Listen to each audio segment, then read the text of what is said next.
In this video, I'm going to show you how to replace the handle set on a Weed Eater RTE 113C string trimmer. First, I'll remove one side of the handle set. It's secured with 4 screws.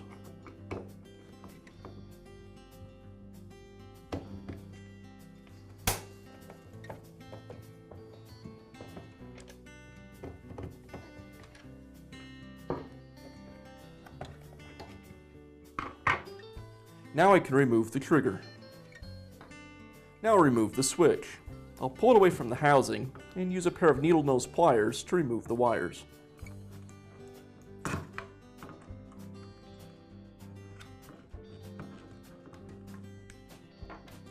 Now I'll remove the plug from the wiring harness, and then I can remove the other half of the handle.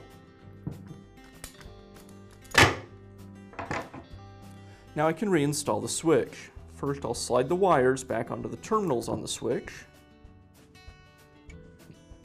and then place the switch back in the housing. Now I'll replace the trigger.